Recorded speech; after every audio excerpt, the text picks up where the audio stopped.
Hello नमस्कार दोस्तों, आप सब देख रहे हैं इस यूट्यूब चैनल में। स्वागत है एसएससी टोटल लाइव क्लास पर। जो आज हम रीजनिंग के पार्ट नंबर 54 होने वाला है। जो आप लोग नहीं देखे होंगे 1 से लेकर 53 तक की पार्ट, तो आप लोग ज़रूर जाकर देखिएगा। एसएससी टोटल पर आपका कुछ इसी तरह का रीजनिंग का पार्ट कराया जाता है। रीजनिंग का शॉर्ट ट्रिक के साथ सारे प्रश्न को हम सॉल्व करेंगे। क्वेश्चन नंबर 2 को पढ़िए। कह रहा है कि नीचे दिए गए अक्षर श्रृंखला को पूरा करें। अक्षर श्रृंखला से रिलेटेड प्रश्न है। जितना हमारे भाई बहन वीडियो को देख रहे हैं, वीडियो को ज़रूर लास्ट तक देखिएगा और चैनल पर नए हैं तो सब्सक्राइब कर दीजिए। चलते हैं क्वेश्चन नंबर 1 की ओर। क्वेश्चन नंबर 1 आप लोग को बोला जा रहा है नीचे दिए गए श्रृंखला को पूरा करें। श्रृंखला सीरीज से रिलेटेड प्रश्न है। कुछ इसी तरह का प्रश्न आगामी सभी एग्जाम में पूछे जाते हैं दोस्तों। देखिए यहाँ हमें क्वेश्चन मार्क दिया गया। इसी क्वेश्चन मार्क पर आप लोगों से पूछा जा रहा है कि कौन सी संख्या जो इस वाले क्वेश्चन मार्क पर भरी जाएगी। दोस्तों ध्यान से देखिएगा, जब 19 प्लस 9 करेंगे तो 28 हो जाता है।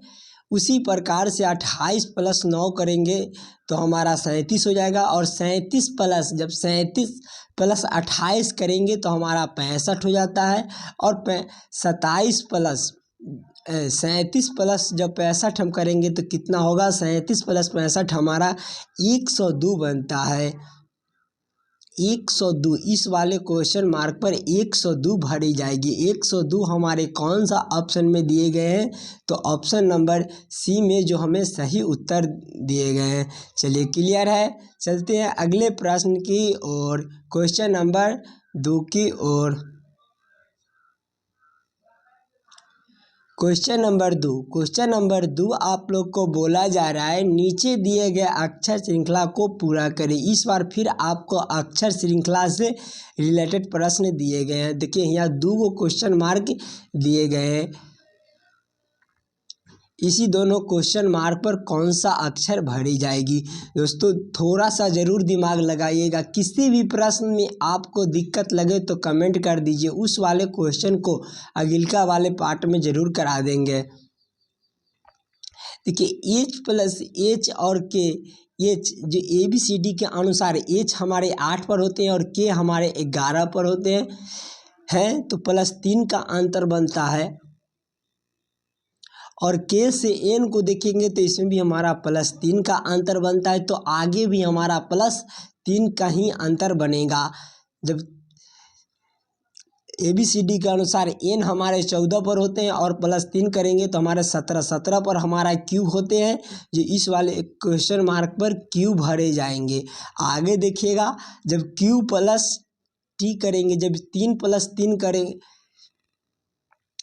तो हमारे T हो जाएंगे। और जब T हमारे ABCD के अनुसार T हमारे 20 पर होते हैं और W हमारे 23 पर होते हैं तो +3 का अंतर बनता है।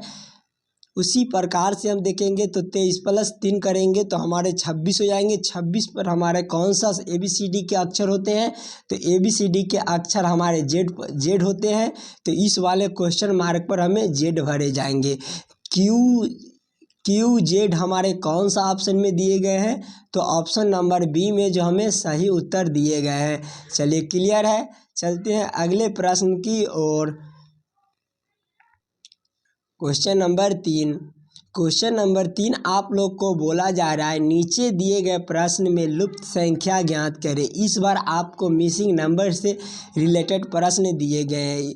यहाँ हमें क्वेश्चन मार्क दिया गया। इसी क्वेश्चन मार्क पर कौन सी संख्या भरी जाएगी या आप लोगों से पूछा जा रहा है। दोस्तों थोड़ा सा ज़रूर दिमाग लगाइएगा इस प्रश्न में। ध्यान से देखिएगा तो इस साइड से इस लेया की तरफ से देखिएगा तो बड़ा बड़ा अक्षर दिया गया है। उसी प्रकार से देखिएगा तो पहले हम इस लाइन से प्रश्न को सॉल्व करने की कोशिश करेंगे। देखिए 7 और 2 और 4 और 5 को क्या करें कि हम देखिए जोड़ कर देखिएगा। देखिए 7 और 2 हमारे कितना होता है तो 9 होता है। 9 और प्लस 4 करेंगे तो हमारा कितना हो जाएगा तो 13 हो जाएगा। और 13 प्लस 5 करेंगे तो हमारे 18 होते हैं। 18 यहाँ लिखा गया है। उसी प्रकार से देखेंगे 8 प्लस 3 करेंगे तो 11 हो जाएगा। 11 प्लस 1 करेंगे तो हमारा 14 हो जाएगा। 14 प्लस 6 करेंगे तो हमारा 18 होता है। इसी प्रकार से इस प्रश्न को सॉल्व करेंगे तो 2 प्लस 3 करेंगे तो हमारे 5 हो जाता है। और 5 प्लस 7 करेंगे तो हमारे 12 हो जाते हैं। तो 12 ये कौन सी संख्या रख दे कि हमारे 18 पूरा हो जाए। तो यहाँ 6 रख कर देखते हैं। 6 से 12 और प्लस 6 करेंगे तो हमारे 18 हो जाएंगे। 18 हम इस वाले क्वेश्चन मार्क पर 6 भरे जाएंगे। 6 हमारे कौन सा ऑप्शन में दिए गए हैं तो ऑप्शन नंबर डी में जो हमें सही उत्तर दिए गए हैं। चलिए क्लियर है। चलते हैं अगले प्रश्न की और क्वेश्चन नंबर 4 की और क्वेश्चन नंबर 4 आप लोग को बोला जा रहा है नीचे दिए गए प्रश्न में संबंधित संख्या को चुनिए। इस बार आपको नंबर एनालॉजी का प्रश्न, कुछ इसी प्रकार का प्रश्न आगामी सभी एग्जाम में पूछे जाते हैं दोस्तों।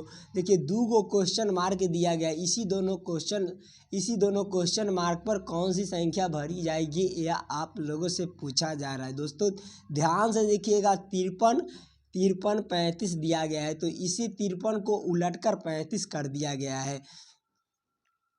जब 53 को उलटिएगा तो 35 बन जाता है। जब 3 को हम इधर कर देते हैं और 5 को उधर कर देंगे तो हमारे 35 बन जाता है। जो यहाँ कुछ इसी तरह का बनाया गया है। ऑप्शन देखेंगे किस कौन सा ऑप्शन में हमारा सही उत्तर दिया गया है। तो देखिए ध्यान से ऑप्शन ए को देखिएगा। तो ऑप्शन ए को देखिए 37 को देखिए 37 को जब हम उल्टेंगे, जब 7 को पहले लिख देंगे और 3 को बाद में लिखेंगे तो हमारा 73 बन जाता है। कुछ इसी प्रकार को तो इस वाले क्वेश्चन मार्क पर 37 भरा जाएगा और इस वाले क्वेश्चन मार्क पर 73 भरा जाएगा। तो क्वेश्चन नंबर 4 का आंसर हो जाएगा ऑप्शन नंबर ए जो हमें सही उत्तर दिया गया है। चलिए क्लियर है। चलते हैं अगले प्रश्न की और क्वेश्चन नंबर 5 की ओर। क्वेश्चन नंबर 5 आप लोग को बोला जा रहा है नीचे दिए गए प्रश्न में संबंधित शब्द को चुनिए। इस बार आपका संबंधित शब्द चुनने बोला जा रहा है। ये भी प्रश्न आपका एनालॉजी का प्रश्न है। जिस तरह से मुर्गा से मुर्गी लिखा जाता है उसी प्रकार से इस वाले दोनों क्वेश्चन मार्क पर कौन सी अक्षर भरी जाएगी। दोस्तों थोड़ा सा ज़रूर दिमाग लगाइए। किसी भी प्रश्न में आपको दिक्कत लगे तो कमेंट कर दीजिए। उस वाले क्वेश्चन को हम अगलिका वाले पार्ट में ज़रूर करा देंगे। और हमारे साथ ज़रूर लास्ट तक बने रहिएगा। जितना हमारे भाई बहन वीडियो को देख रहे हैं वीडियो को लाइक कर दीजिए और चैनल पर नए हैं तो सब्सक्राइब कर दीजिए।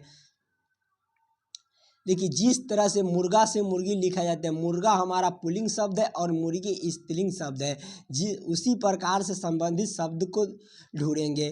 जिस तरह से देखिए घोड़ा से हमारा घोड़ी, जो देखिए जिस तरह से मुर्गा से हमारा मुर्गी लिखा जाता है तो मुर्गा हमारा पुल्लिंग शब्द है और मुर्गी स्त्रीलिंग शब्द है। उसी प्रकार से ऑप्शन को देखेंगे तो ऑप्शन ए को देखिए तो घोड़ा से हमारा घोड़ी लिखा जाता है। तो इस वाले क्वेश्चन मार्क पर घोड़ा भरा जाएगा और इस वाले क्वेश्चन मार्क पर घोड़ी भरी जाएगी।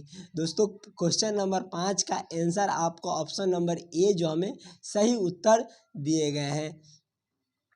चलिए क्लियर है। चलते हैं अगले प्रश्न की और क्वेश्चन नंबर 6 की ओर। क्वेश्चन नंबर 6 आप लोग को बोला जा रहा है यदि किसी कुड भाषा में डी को 4 लिखा जाता है तो रेड को 7 लिखा जाता है तो हेयर को कुड भाषा में क्या लिखा जाएगा। दोस्तों इस बार आपका कोडिंग डिकोडिंग से रिलेटेड प्रश्न दिए गए हैं। देखिए डी को 4 लिखा गया है तो डी को क्या लिखा गया है तो डी को 4 लिखा गया है। तो ABCD के अनुसार डी हमारे 4 पर होते हैं। उसी प्रकार से देखेंगे तो आर रेड को तो READ देखिए ABCD के अनुसार चलेंगे तो R हमारे 18 पर होते हैं और E हमारे 5 पर होते हैं, A हमारे 1 पर होते हैं और D हमारे 4 पर होते हैं। सभी संख्या को आपस में जब जोड़ेंगे तो हमारा कुछ इसी तरह का हो जाएगा। देखिए 18 और +5 करेंगे तो हमारा कितना हो जाता है, तो 23 हो जाएगा। 23 प्लस 1 करेंगे तो हमारा 24 हो जाएगा और 24 + 4 करेंगे तो हमारा 28। ABCD के देखिए अक्षर को देखिएगा तो 1 2 3 4 जो हमारा 4 अक्षर है, तो 28 में जब 28 में हम जब 4 से भाग करेंगे तो हमारा कितना हो जाएगा, तो हमारा 7 चौक मतलब 7 बच जाता है। 7 चौक 28 जो हमारे यहाँ 7 दिए गए हैं। उसी प्रकार से देखेंगे हेयर को H ABCD के अनुसार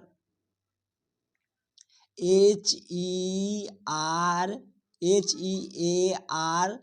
देखिए ABCD के अनुसार चलेंगे तो H हमारे 8 पर होते हैं और E हमारे 5 पर होते हैं और A हमारे 1 पर होते हैं और R हमारे 18 पर होते हैं। सभी संख्या को आपस में जब जोड़ेंगे तो हमारा किस तरह का बन जाएगा,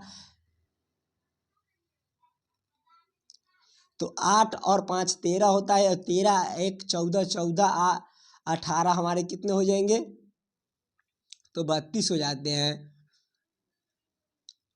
32 और अक्षर को देखेंगे तो 1 2 3 4 4 वो है तो इसमें से 4 से भाग कर देंगे तो हमारे 8 हो जाते हैं। 8 हमारा कौन सा ऑप्शन में दिए गए हैं, तो ऑप्शन नंबर डी में जो हमें सही उत्तर दिए गए हैं। चलिए क्लियर है। चलते हैं अगले प्रश्न की ओर, क्वेश्चन नंबर 7 की ओर। क्वेश्चन नंबर 7 आप लोग को पेयर, शाखाएं और जड़, कुछ इस वेन डायग्राम से रिलेटेड प्रश्न है। कुछ इसी प्रकार का प्रश्न आगामी सभी एग्जाम में पूछे जाते हैं दोस्तों। देखिए पेड़, शाखाएं और जड़ किसको अंदर किसको रख सकते हैं, पहले तो आप लोग ये समझने की कोशिश कीजिएगा कि पेड़ और शाखाएं और जड़ के अंदर किसको रख सकते हैं। देखिए पेड़ के अंदर ही हमारे शाखाएं और जड़ दोनों होते हैं, तो पेड़ के लिए हम एक गोला बना लेंगे। पेड़ के लिए एक गोला बना लिए हैं और पेड़ के अंदर शाखाएं और जड़ दोनों होते हैं। बाकी शाखाएं हमारे अलग होते हैं और जड़ हमारे अलग होते हैं, तो शाखाएं और जड़ अलग अलग होते हैं। कुछ इसी तरह का बनेगा वेन डायग्राम। तो हमारे कौन सा ऑप्शन में कुछ इसी प्रकार के दिए गए हैं, तो ऑप्शन नंबर बी में जो हमें सही उत्तर दिए गए हैं। चलिए क्लियर है। चलते हैं अगले प्रश्न की और, क्वेश्चन नंबर 8 की ओर। क्वेश्चन नंबर 8 को आपका होमवर्क का थ्रू छोड़ा जा रहा है। आप लोग जरूर इस वाले क्वेश्चन को बनाकर कमेंट कीजिए कि कौन सा ऑप्शन सही है। आशा करता हूँ दोस्तों आप लोग बढ़िया से सारे प्रश्न को समझ गए होंगे। किसी भी प्रश्न में आपको दिक्कत लगे तो कमेंट कर दीजिए, उस वाले क्वेश्चन को हम अगले वाले पार्ट में ज़रूर करा देंगे। चैनल पर नए हैं तो सब्सक्राइब कर दीजिए। मिलते हैं नेक्स्ट वीडियो में।